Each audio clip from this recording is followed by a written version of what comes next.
Hi, my name is Elena, I am 33 years old, and I can probably already say with confidence that I have reached a level in my professional life that I once considered almost unattainable. I work as an investment analyst and have achieved significant success in this area, which took not just years, but entire eras, filled with endless sleepless nights, difficult choices, moral exhaustion and, of course, the desire to prove to myself that I am capable of building something of my own real. Strong, personal, after years of saving, meticulous planning, giving up fleeting pleasures and tedious meetings with banks and realtors, I finally bought my own house, maybe not a luxurious mansion in a prestigious area, but exactly the one I needed, cozy, warm, thought out to the smallest detail and, most importantly, already completely ready for life, without the slightest need to remake, move or repair anything, which in my eyes looked like rare and almost fabulous luck. And before we continue, write in the comments from which city you are watching this video. Enjoy watching. I was especially pleased with the magnificent office on the second floor with a wide window facing east, where in the morning hours the sun's rays played in the glass so vividly that it seemed that nature itself was blessing me for productivity. This was my fortress, my inspiration, and it was here that I was going to work from home, enjoying not only financial independence, but also peace of mind. Everything was arranged the way I had dreamed of for many years, and so I immediately decided to celebrate the housewarming as a symbol of a new milestone in my life. I invited almost everyone who was dear to me or at least significant, close friends, several relatives, colleagues and, of course, my family, my parents. My younger sister and her fiancé were supposed to come, a man whose name I could hardly pronounce without internal irritation, but with whom, nevertheless, I had to reckon because of his position in the family. The party began wonderfully, the guests laughed, chatted, treated themselves, spread the aromas of wine and baked tartlets throughout the house, admired the interior, politely inquired about the details of the renovation and with undisguised interest came into my office, where I proudly told how I arranged everything. This was the moment when I truly felt successful and recognized, when every word I said confirmed, I did everything right, I achieved it. But it was then, as so often happened in my life, that my family showed up. They were the last to arrive, which was not surprising, since being late had become their usual way of demonstrating their importance, as if they were emphasizing that their time was more valuable than anyone else's. Mom came in first,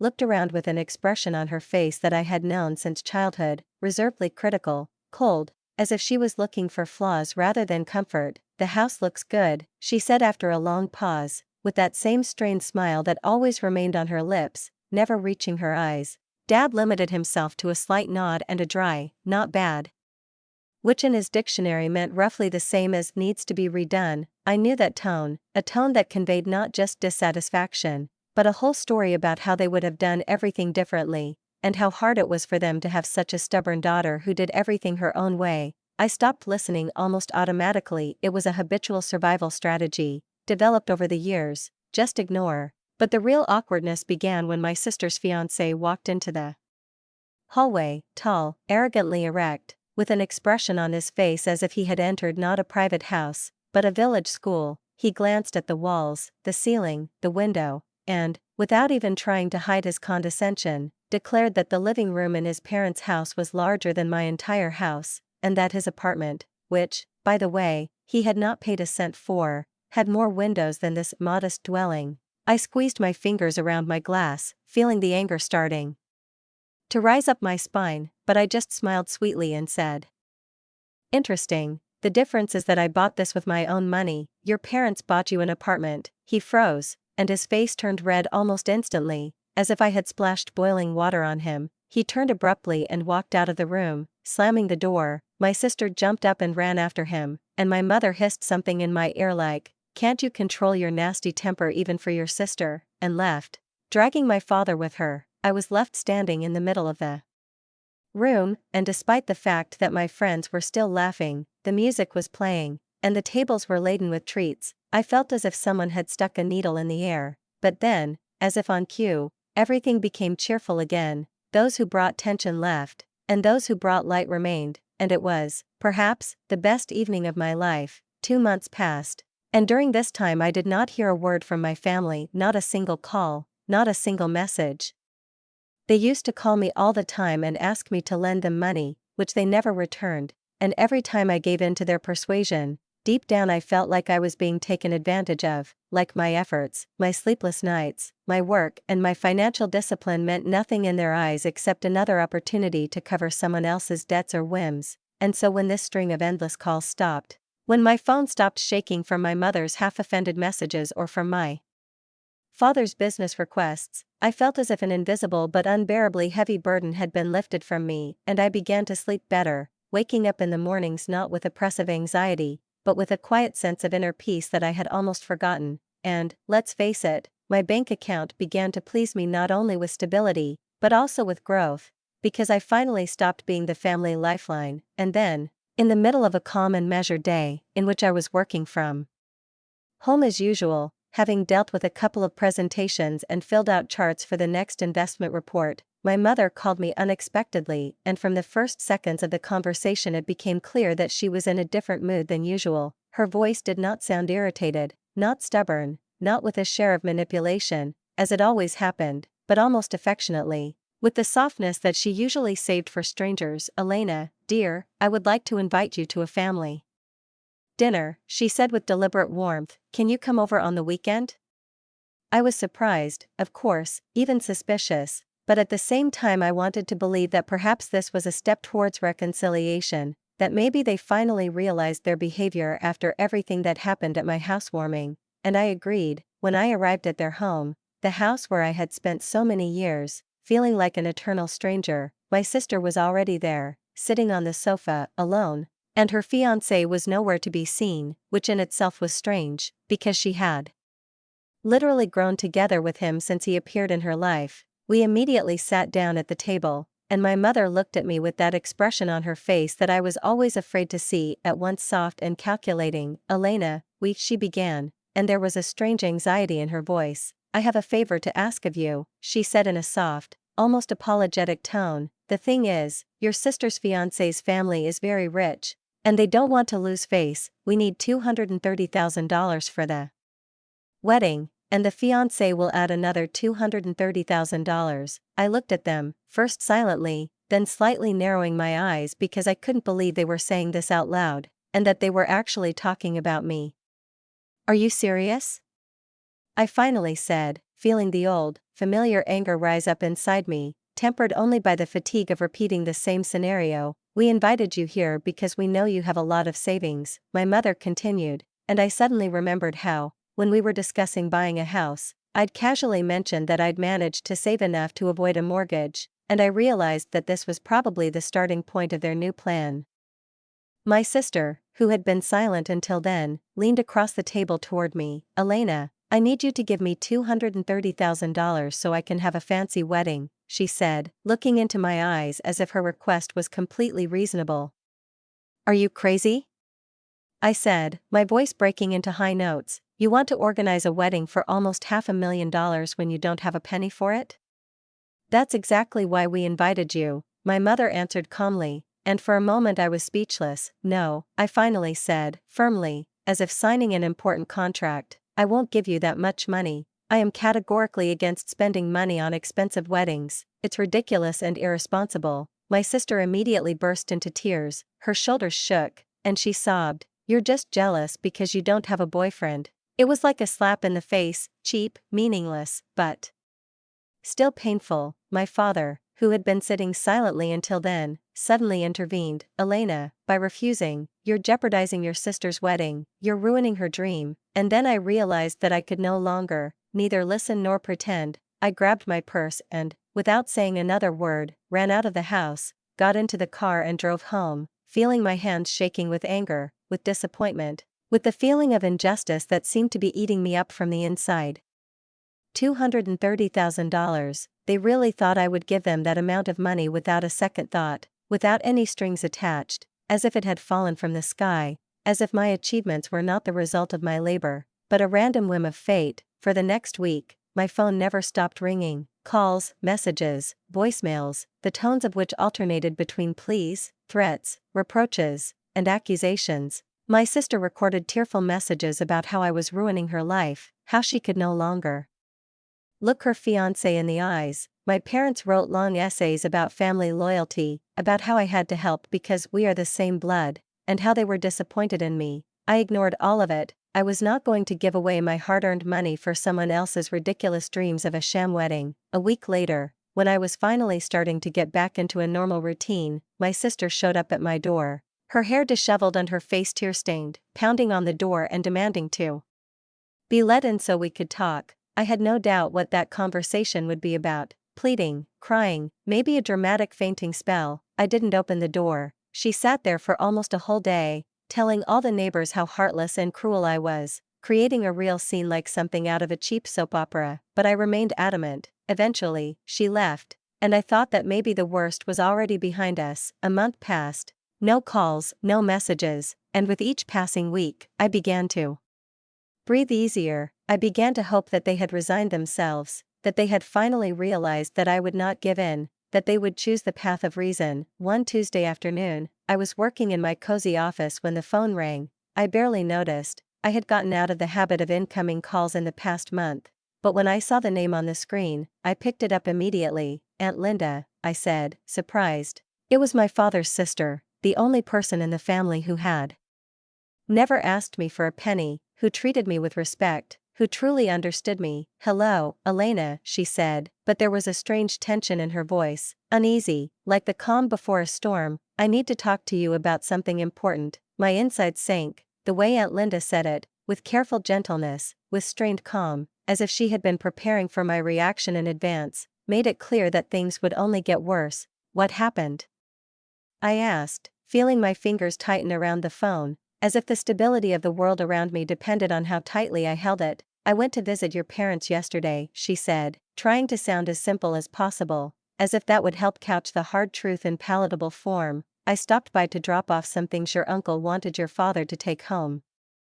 They didn't know I was coming, so I let myself in, using the spare key like I always do." I nodded, even though she couldn't see it, and waited silently for her to continue, already feeling the unease in the air, as if there was an invisible tangle in the conversation that she was afraid to unravel. She paused, for several long seconds, and there was something painful in that silence, as if she were searching for words that would soften the blow. "I overheard them talking to your sister," she said at last. "They were in the kitchen, and I was in the hallway. They didn't know I was there." I could barely breathe. "What did they talk about?"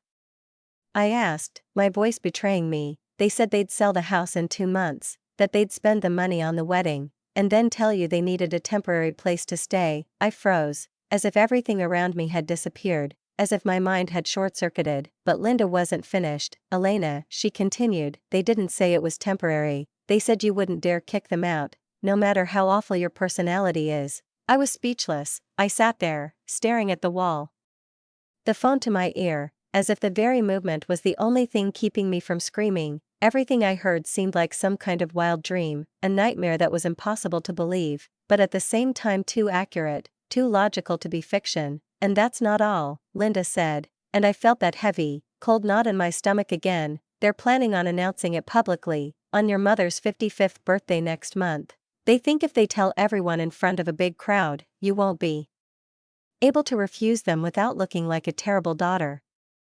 I breathed out under my breath. "They're planning to ambush me." "That's exactly what they're planning," Linda confirmed quietly. "They kept talking about how you'd be trapped, how you wouldn't be able to say no in front of all these people. They seemed so pleased with themselves." I felt sick, not figuratively, but literally, like my stomach had twisted into a tight knot and the air in the room was heavy as mercury. My own parents were plotting against me, coldly calculating and self-righteous, confident that they could use my kindness and guilt and common decency against me. They were going to sell their house, the only asset that provided them with any stability, and spend the money on nothing, for one day, for a holiday, for the illusion of a fairy tale, after which they naively expected me to accept it as something they should take for granted, as a lifeline, as a safe haven where they wouldn't have to pay for water, or electricity, or even for their very presence. "Helena, are you okay?"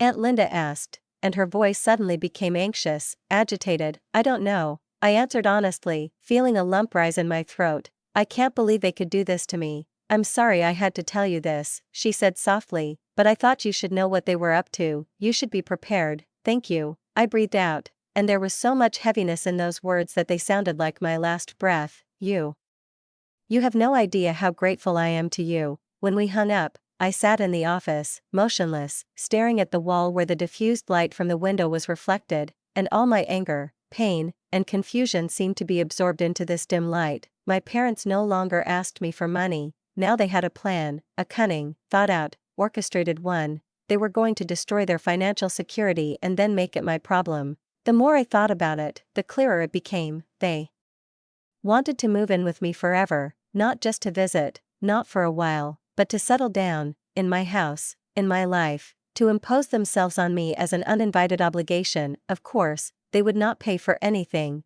not for food, not for utilities, not for the little things of everyday life. They would justify everything with age, fatigue, poor health, and, most importantly, they would endlessly remind me that I am their daughter, and the most disgusting thing is that they knew that public pressure would break me, that I wouldn't be able to, wouldn't endure it. Wouldn't say no to my mother's face, in front of a crowd of guests, at her birthday party. I remembered all those times they asked me for money, all those emergencies that ended up being car repairs, a trip to a resort, new furniture, all those times I helped because I felt guilty, because they knew how to awaken it, because they knew what strings to press, and now, the extreme form of this manipulation: sell the house, be left without everything, and sit on my neck, because I won't dare to drive them away. I realized that I had to make a choice: either allow myself to be drawn into this trap, to be broken in front of my family and friends, or act. Immediately, I picked up the phone and dialed the number of the man I trusted, both as a professional and as a friend, Arsenio, my realtor, the one who had helped me find this house, who knew every detail, every paper. "Arsenio, it's Elena," I said when he answered. "Hi, Elena, how's the house?" he said cheerfully, and there was genuine sympathy in his voice. "Still like it," I sighed. "Actually, that's why I'm calling. I need to sell it." There was a short, surprised pause. "Sell? But you just bought it. Is something wrong?" "No, the house is perfect. It's a family situation." "Understood," he said calmly. "You want to sell quickly?" "As soon as possible, and find something else, preferably in a different area." "Well, you're in luck. I have clients who have been looking for exactly your type of home in this area," Arsenio said, and his voice held the confidence I had valued so much in him from the very beginning, from that very first meeting when he had led me through the halls of what was then a new, expectant home. "And I also have other clients who are selling a home that might be perfect for you, if you're really serious. We can probably make it happen in a couple of months." "I'm dead serious," I replied, feeling something click inside me, like an internal switch flipping from fear to determination. "And, Arsenio, the new home needs to be on the other side of town, as far away from my current neighborhood as possible." "Okay," he said shortly, and I caught a hint of curiosity, like a man who wants to ask more but has the tact to know that now is not the time. He didn't ask a single unnecessary question. "I can show you another house tomorrow, if you'd like." "Yes, of course, the sooner the better," I said, and we agreed on a time. When we hung up, I leaned back in my chair, staring at the ceiling, and took a deep breath, as if after a long dive I had finally emerged and breathed in truly fresh air for the first time in a long time. I was really going to do this. I was going to sell my house, the first one I had bought with my own money, decorated with such care, reflecting all my ideas of comfort and independence, and move to a place where my parents couldn't find me, where their calls, their visits, their pleas and plans wouldn't penetrate the walls. And although there was still a scratching anxiety inside, there was also a strange, ringing lightness in it, a feeling I hadn't felt, I think, since I graduated from university, when everything seemed possible. The next day, at exactly 9 in the morning, Arsenio pulled up to my house in his usual car, the trunk full of papers, catalogs, and tablets. The house he showed me was even better than the one I was selling. It was bigger, brighter, with a study that seemed to have been made just for me, with large windows overlooking the park and high ceilings that echoed even the slightest rustle of paper. The kitchen was perfect, with wide marble countertops, modern appliances, and a quiet, even light that made the room cozy even on a cloudy day. And best of all, it was on the opposite side of town, in a neighborhood where my family had never been and probably never would. "I'll take it," I told Arsenio, unable to hide my impatience. "Don't you want to think About it? He asked softly. No, I'm sure, let's do it. It all happened faster than I expected. Arsenio wasn't kidding when he said his clients were looking for exactly this kind of house. Within 3 weeks, I had serious buyers willing to pay full price and close the deal in no time.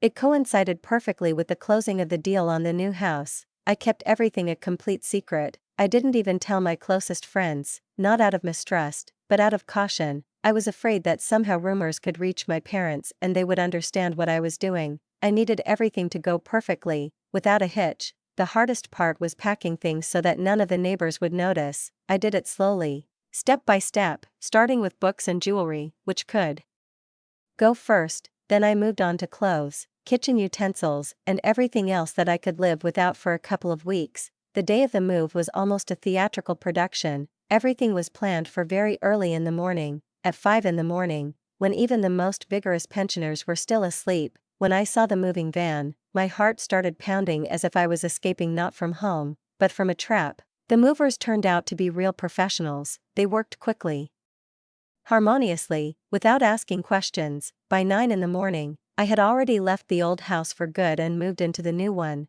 The buyers were supposed to get the keys that same day. Everything coincided perfectly, as if someone upstairs was helping me get out of this chaos. I spent the rest of the day in peace and quiet, unpacking boxes and setting up the new office, soaking up the new space, my new, untouchable refuge. The next 2 weeks flew by like a sweet dream. I worked from home, enjoyed new routes for morning walks, discovered local shops and cafes, and most importantly lived without the fear that someone from the family would suddenly show up on the doorstep or start demanding money. I felt like for the first time in many years I could just be myself. Without responsibilities, without pressure, without guilt.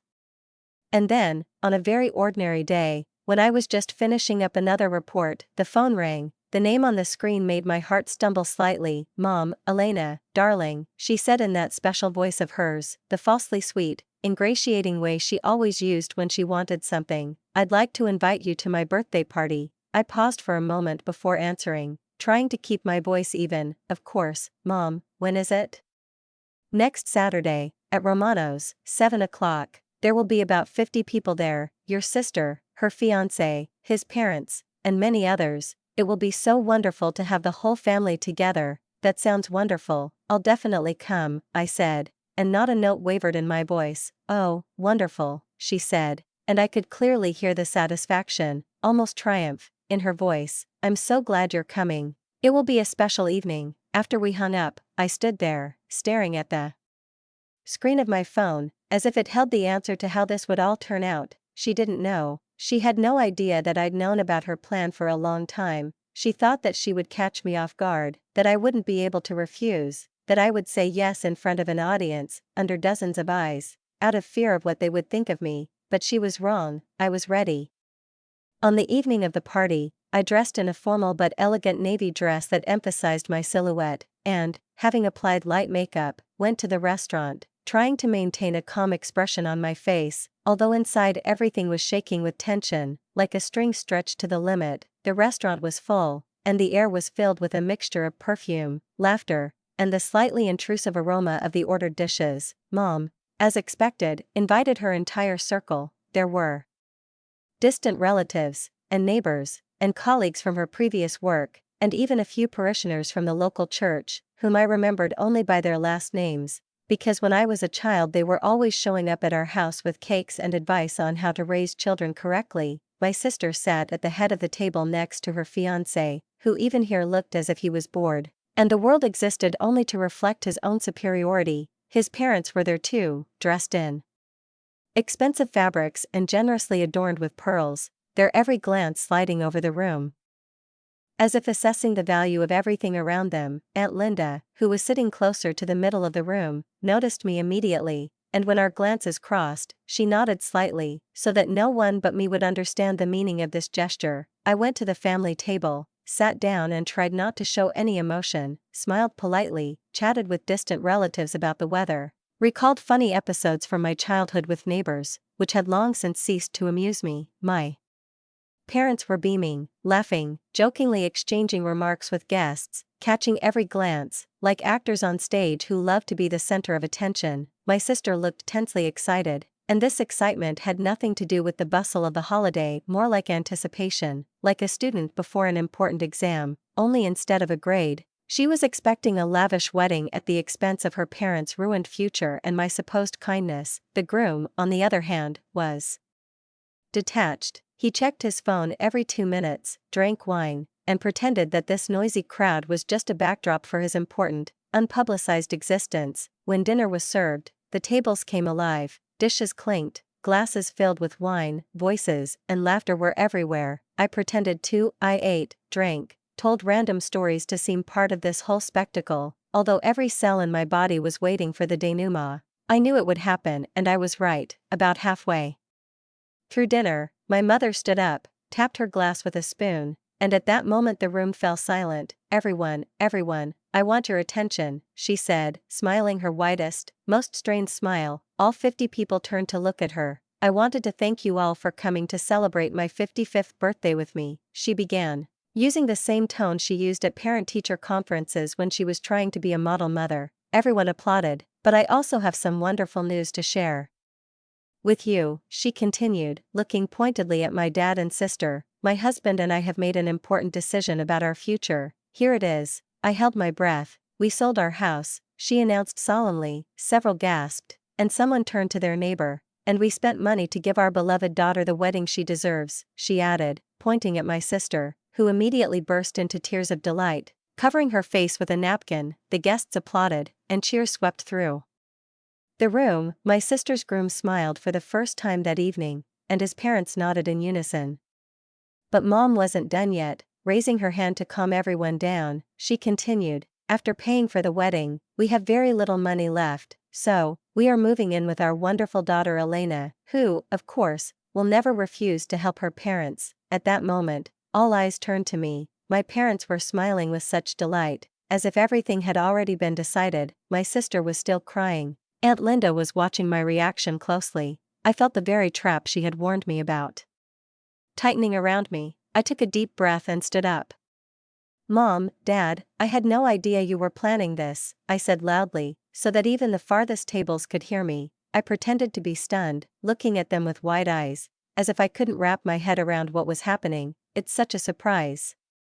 "We wanted it to be a surprise," my mother said happily. "We know how much you love us. We knew you'd want to help." "Of course I want to help," I said, and their faces immediately reflected relief, almost victorious euphoria. My home is always open to my parents. More applause, more toasts, more ovations. I stood under this rain of sound, keeping a mask of filial love and obedience on my face, and inside I felt how my determination was only getting stronger with each passing second. "When do you need to move?" I asked, still playing my role. "The new owners want us out within the week," Mom replied, "but we can move in with you anytime. We're very grateful." "Elena, you can move in whenever you want," I said without flinching, and I caught Aunt Linda putting her hand to her mouth to hide her smile. I sat back down at the table and quietly finished my dinner. I spent another hour chatting about nothing, listening to congratulations on my generosity, accepting praise, and smiling falsely at kind words. Later, I quietly left, without attracting attention, and got into the car. Half an hour later, I was home, in my new home, which my parents knew nothing about. The next 2 days passed in peace. I worked, drank my morning coffee on the porch, enjoyed my secret, until the third day, when the phone rang. "Mom, Elena," she screamed into the phone, her voice bordering on hysteria. "What the hell have you done? We were at your house today, and some other family lives there. They said they bought it and you moved out." "Oh, yeah," I replied calmly. "I sold the house and moved." "You set us up," she screamed. "You made us look like fools in front of the whole family." "Actually, Mom, you decided to trap me by announcing your plan publicly." I simply responded in kind. "So it looks like we're even." "Where are you?" she asked furiously. "We're standing here with all our stuff and people are staring at us." "I'm not telling you where I live. I told you can live with your other daughter. Elena, you can't do this to us." "I already did that. Goodbye, Mom," and without waiting for an answer, I opened the call and immediately blocked all their numbers.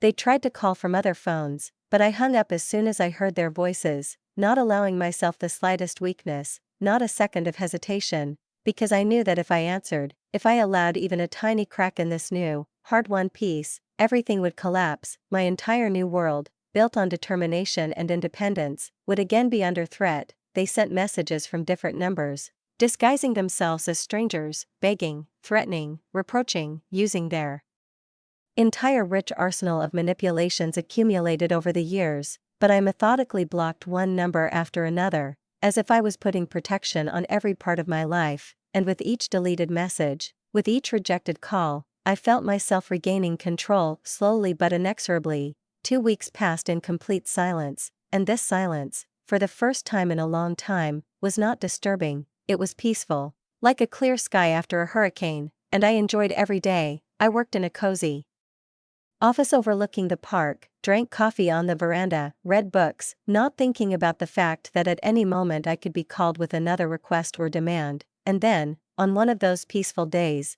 when the sun was breaking through the leaves, and I was thinking about another analytical summary, the phone rang. It was Aunt Linda.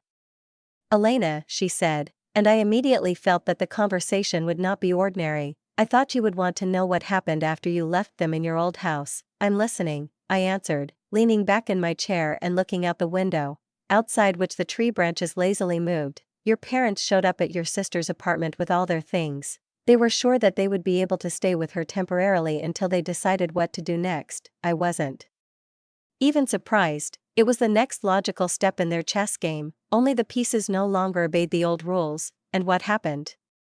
I asked. "Her fiancé refused to let them in," Auntie continued. "He said it wasn't his problem, that they sold the house themselves and spent the money of their own free will. He even laughed when they reminded him that they had paid for his wedding. He said that the money had already been deposited into the account, and he had already paid for everything, the hall, the flowers, the food.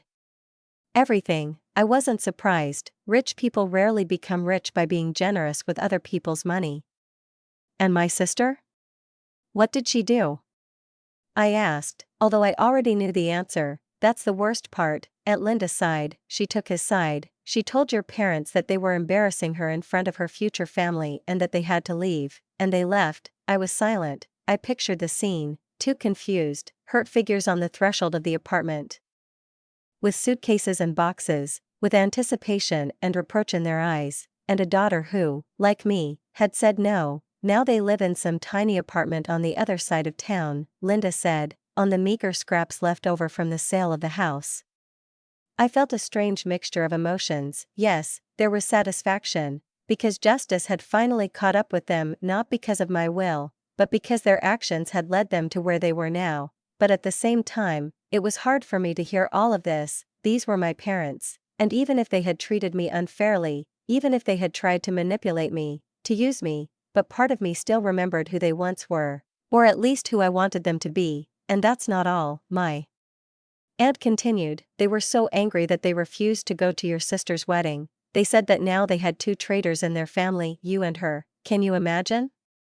I sighed. Yes, I can quite believe it. They have always been masters of the dramatic. Better to bring everything down than to admit that they are wrong. After we hung up, I sat in silence for a long time, thinking about everything that had happened. My parents, trying to get what they wanted through manipulation and pressure, ended up losing everything: their home, their financial stability, and both daughters. My sister got a lavish wedding, but was left without parental support and ruined her relationship with them and with me. And I lived in a new house, full of light and peace, worked as before, but now without the emotional burden that had been hanging on my shoulders for decades. 3 months passed. One evening, scrolling through my social media feed, I came across photos from my sister's wedding. It had everything: an expensive hall, sparkling chandeliers, flower arches, a designer dress, elegant glasses, and exquisite dishes. The photos looked like they were cut out of a glossy magazine, but what struck me most was not what was in these pictures, but what was not there. There was not a single photo with her parents, not a single picture where my sister poses with her mom or dad, not a single family photo from the bride's side, just her husband, his family, and a few girlfriends. I spent a long time looking at one photograph of her cutting the wedding cake. Her face was beaming with happiness, her eyes were sparkling, but there was something cold in that shine, something empty, elusive, but real. She had gotten everything she wanted, an expensive wedding, status, admiration, but for this, she had lost her family, and maybe she didn't understand it yet, or maybe she did, and it was reflected in her eyes. A few weeks later, Aunt Linda called again. "I ran into your parents at the store," she said. "They looked terrible, hunched over, tired, still living in that small apartment, barely paying the rent. Do they work?" I asked. "Your father is trying to find a part-time job, but age takes its toll. It's not so easy to get a job when you're over 60, and your mother, she just complains, telling everyone what terrible daughters she has, and what does she say? Oh, the same as always, how much she has sacrificed, how ungrateful you both are, how you have betrayed her, how she suffers. She is playing her usual role, the role of the martyr no one appreciates." I listened to this, looking out the window, where the autumn wind was ruffling the leaves, and all I felt was a strange, cleansing clarity. Everything fell into place. I was not surprised. My parents had never been good at taking responsibility for their actions, preferring to blame anyone but themselves, shifting the burden of consequences onto the shoulders of others, as if it were their birthright to always be right, always to remain in the position of a victim of circumstances created by someone else's mistakes, but never their own. Whenever something went wrong, financial difficulties, family conflicts, or failed expectations, some third party was blamed: the state, the boss, the neighbor, and most often, me. So when I heard from Aunt Linda that my mother complained to anyone who would listen about her terrible daughters, about their ingratitude and cruelty, I just nodded to myself, without a trace of surprise, because it was predictable, almost formulaic, and even had its own dark, sad logic. "Do they ask about me?" I asked, more out of interest than any hidden hope. "They want to know where you live," Linda answered, "but I told them I didn't know, and even if I knew, I wouldn't tell them. They asked me to find out your address, but I refused. I will not participate in this." "Thank you, Aunt Linda. I really appreciate your respect for my privacy," I said sincerely, feeling warmth spreading inside me, not from joy, but from the rare feeling that someone really sees me, understands me, does not demand or expect anything in return. "You did everything right. You are in no way to blame for what is happening. I chose this distance myself. I set the boundary myself." After we hung up, I sat for a while, looking out the window at the sky slowly filling with gray clouds, and I realized that I felt no guilt at all, not a trace of the usual regret, not the secret remorse that used to cling to my heart like a thin hook every time I dared to choose myself. My parents had made their choice, and now they had to live with its consequences. They had tried to manipulate me, putting their will above my right to peace, using their sense of duty as an instrument of control, and when that didn't work, when, for the first time in my life, I didn't give in, didn't bend, didn't save them from themselves, they destroyed everything they had to get what they wanted. I couldn't help but think of my sister, of her celebration, of the sparkling wedding dress, of the long tables laden with food, of that victory photo with the cake. She achieved her dream, at least on the surface, but at what cost? The loss of her parents' support, the breakup with me, the emptiness in her eyes that neither expensive flowers nor a wedding veil could hide. Her fiancé was elegant but cold. He didn't even try to take her side when she found herself between him and her parents. He simply turned away, as if this conflict didn't concern him, and perhaps it did. He never showed much interest in her family. He didn't care. And I wonder if she sometimes thinks about that scene when she stood at the door with her parents and felt the floor slipping out from under her feet. Does she regret choosing him? Does she regret not helping those who raised her at that moment? Now I live a peaceful life. I work from home. I lead projects that are truly interesting to me. I develop my business, and I don't wake up anxious from calls. I don't check my phone every 10 minutes, afraid to read the next requirement. I have friends, real, sincere ones, those who are there because they are interested in being with me, and not because I have something to give. I don't communicate with my parents, and I don't keep in touch with my sister. I haven't told anyone my address, not even my closest ones, because deep down I still fear that one day one of them will try to find me, show up on my doorstep and demand help, convinced that they have the right to do so. Sometimes I wonder if I should feel guilty about how things turned out. They are getting old, struggling financially, huddled in a tiny rented apartment. My sister has turned her back on them completely, and they have no one else. But then I remember all those years when I was their insurance, their plan B, there. Eternal source of resources. I remember how they came to me with emergencies that always turned into new purchases, trips, repairs. I remember how I was not protected at my own housewarming party, how they allowed my sister's fiancé to humiliate me, how they then persuaded me to sponsor the wedding, and, not receiving consent, decided to set me up in front of the whole family. I remember how they sold their house, their only support, not for treatment, not for life, but for a party. They made their choice, consciously, consistently, cynically, and I made mine. I decided to protect myself. I chose a future in which no one would consider my kindness an obligation, and my money, common property. I decided to stop being a tool in other people's games and start living my own life. I do not regret it. Now I am calm, collected, truly happy. I sleep better, I work more productively, and I no longer have to fear that at any moment the phone will ring and I will again have to save someone from the consequences of their own choice. Write a comment what you think about this story and don't forget to subscribe to the channel and like it. See you soon.